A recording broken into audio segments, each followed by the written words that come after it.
Aduh, beli ini aja deh, harganya murah. Tapi itu juga murah. Semuanya murah, beli semua deh.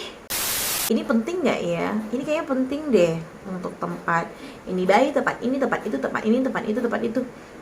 Tapi ini sepertinya kurang deh. Beli lagi lah. Beli yang itu deh biar lucu. Siapa yang pernah seperti itu? Mau nenen.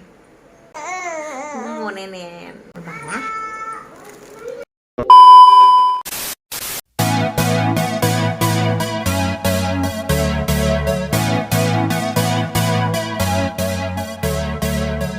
Halo, hai, assalamualaikum warahmatullahi wabarakatuh. Selamat pagi. Kebetulan ini paginya cerah banget.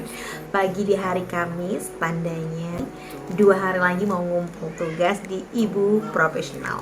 Nah, sekaligus mau buat video tentang MP Asistal. Nah, kali itu materinya sangat berhubungan dengan misi 9, yaitu aku memilih tentang public speaking. Siapa nih ibu-ibu yang lagi cari-cari produk tentang kebutuhan MPASI bayi? Nah, sepertinya setiap ibu itu kalau belanja ataupun beli produk tentang keperluan anak pasti berbinar-binar banget kan, dan happy banget. Hal tersebut terjadi juga di aku. Aku tuh happy banget kalau belanja tentang kebutuhan anak. Memang sekarang itu aku sudah tidak belanja lagi untuk diriku, dalam artian sangat mengurangi belanjaan pribadiku. Semuanya tuh untuk anak. By the way, ngomong-ngomong tentang anak aku udah bangun. Dan kita ajak aja yuk buat video sekalian. Nah,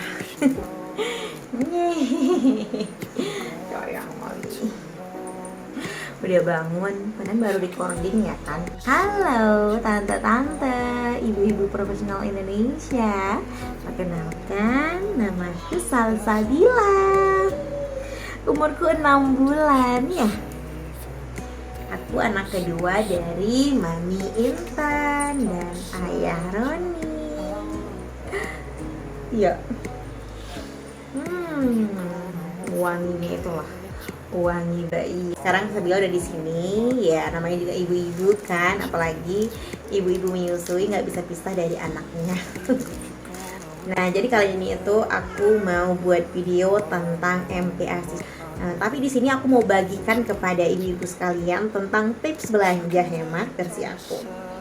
Nah, karena sekarang itu anaknya udah 2 dan sudah paham tentang pentingnya menyimpan duit dan mengatur keuangan dengan benar. Walaupun sebenarnya aku tidak terlalu jago, yang jago itu suami aku. Sebalik ya, biasanya kan ibu-ibu tuh yang jago banget manage uang, nyimpan uang, dan bisa mengatur pengeluaran dengan baik. Tapi di sini aku tidak ahli di bidang itu. Maka dari itu biasanya suami sih yang budgetin gitu. Tapi kalau masalah anak itu aku ahlinya. Karena memang aku itu 24 jam di rumah. Aku sangat dekat dengan anakku dan membersamai mereka selama 24 jam. Jadi aku paham betul apa aja sih kebutuhan anak dan apa yang tidak dibutuhkan. Dulu waktu anak pertama, waktu Abang Sabil, aku sering banget belanja sesuatu yang tidak dibutuhkan. Aku menjadi pribadi yang sangat konsumtif. Beli-beli aja tapi nggak tahu gunanya apa. Beli itu bukan karena butuh, tapi karena lucu. Dan saking lucunya, produk itu sering gak kepakai karena sayang. Mau beli itu juga deh. Mau beli itu juga lucu, itu juga lucu. Semuanya lucu dan pada akhirnya aku beli semua. Tapi sekarang aku sudah tidak seperti itu lagi. Setelah memiliki 2 orang anak, aku mulai bisa mengontrol diriku sendiri dan tahu apa aja sih produk ataupun barang-barang yang aku butuhkan dan apa aja produk yang benar aku inginkan. Nah, sekarang ini aku mau bagi 3 tips untuk para mami di rumah tentang hal belanja. Yang pertama adalah pisahkan antara hal kebutuhan. Kamu harus bisa menentukan apa yang kamu butuhkan dan apa yang kamu inginkan. Jangan semua mau dibeli karena lucu, karena imut, ujung-ujungnya hal tersebut tidak berguna dan produk yang telah kamu beli itu tidak terpakai. Akhirnya bisa mengakibatkan over budget atau ujung-ujungnya ngutang.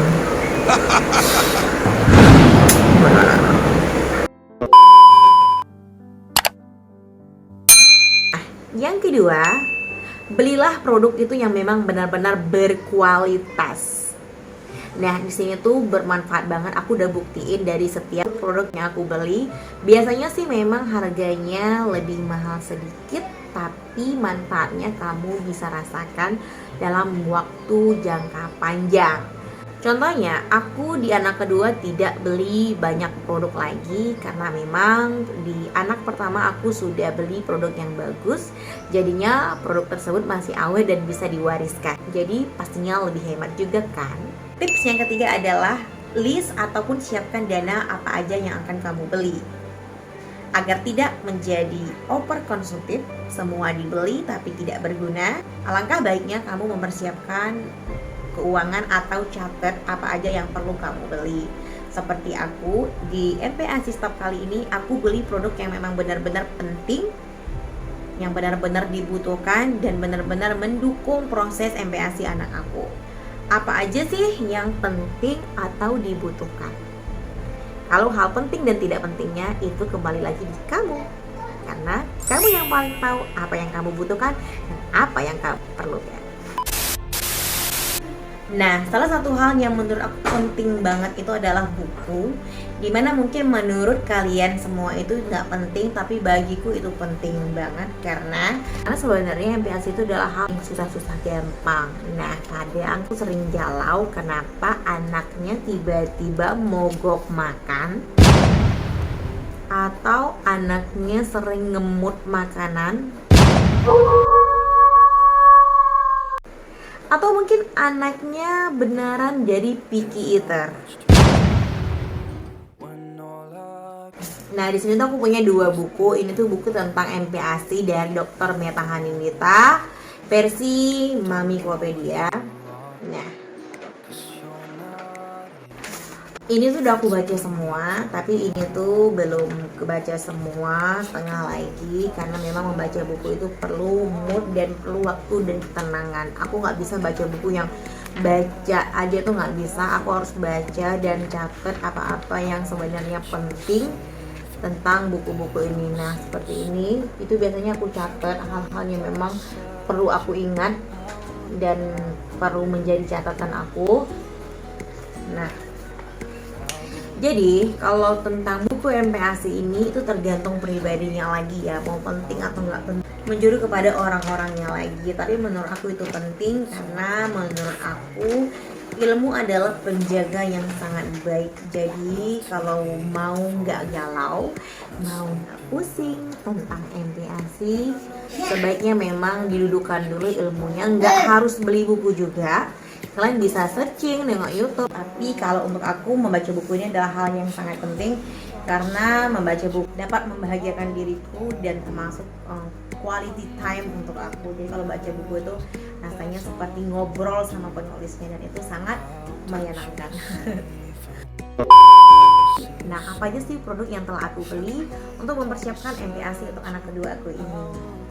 Kita lanjut videonya. Baiklah, di sini aku punya mangkok untuk MPASI bayi. Aku punya yang bahan silikon. Kenapa bahan silikon? Karena bahan silikon ini bisa nempel di meja makan bayi. Jadi bisa membantu proses BLW nanti. Itu plastiknya bagus banget nih. Nah, di sini aku punya cup kecil untuk tempat penyimpanan MPASI-nya. Biasanya ini tuh setelah MPASI-nya di blender dan disaring, aku takar dan aku simpan di kulkas. Jadi bisa sekali masak untuk 3 kali makan. Ini tuh berguna banget sih. Dan ini tuh kualitas plastiknya pastinya aman. Nah, ini tuh sebenarnya bukan punyanya Sabila, tapi ini tuh punya Abang Abil. Aku pakai lagi seperti yang aku bilang di awal, kalau produknya itu bagus dan berkualitas pasti bisa diwariskan. Nggak harus mahal, tapi pilih plastik yang bisa tahan lama dan tentunya nggak gampang pecah. Nah, kita lanjut. Ini ada tempat snack. Ini tuh berguna banget dan ini tuh harus kalian punya. Di sini ada kompeng buah. Ini tuh harganya kalau di Shopee itu cuman 2 ribuan atau 3 ribuan gitu. Tapi jangan sepele, sebenarnya tidak harus mahal, yang penting bagus. Dan kalau untuk alat makan, yang penting itu BPA free alias plastiknya itu bagus lah ya.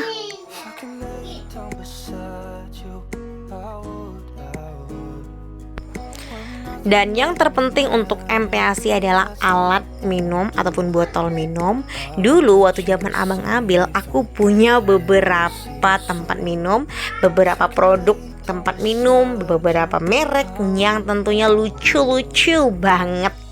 Saking lucunya itu aku simpan di sebuah tempat dan aku lupa taruh di mana. Tapi sekarang kan udah anak kedua kan ya, jadi udah berpengalaman. Aku cuman pilih 2 produk ini, tapi aku beli yang kualitasnya memang oke banget. Seperti dari Nubi ini, udah tahu kan kualitasnya Nubi ataupun Sugar Baby itu memang bagus banget. Selain dari kualitas plastiknya itu bagus dan memang sudah aman banget untuk bayi, tempat minum ini juga dapat membantu aku untuk meningkatkan proses MPASI anak aku. Seperti yang kita tahu, ibu-ibu yang udah punya anak MPASI pasti paham banget tahapan dari 6 sampai 7 bulan pertama. Lanjut lagi 8 sampai 9 bulan. Lanjut lagi sampai anaknya umur 1 tahun 2 tahun. Itu tuh penting banget untuk melatih anak di setiap prosesnya. Nah, karena sekarang itu Sabila umurnya itu masih 6 bulan, tentunya dia belum bisa pakai cup ini. Nanti setelah umur 9 bulan ini tuh dia udah bisa, dan dia udah bisa pegang sendiri gitu loh. Tapi kan perkembangan anak pastinya beda-beda ya. Kita nggak bisa dikomperin anak A dan anak B itu. Karena setelah aku amati di 6 bulan ini, perkembangan Abang Abil dan adik Sabila tuh beda banget ya. Jadi seperti apapun perkembangan anaknya, yang pastinya kita sebagai ibu harus yang namanya melatih, terus pasti yang namanya selalu mendampingi dan mempersiapkan tahapan-tahapannya dengan sesering mungkin yang namanya stimulasi. Nah, itu dia mami, semoga videonya bermanfaat. Dan bagi para mami yang mau beli produknya, nanti aku akan buat link belanjanya di bawah video ini. Terima kasih telah menonton, semoga videonya bermanfaat. Jangan lupa like, komen, dan subscribe. Dan assalamualaikum, bye.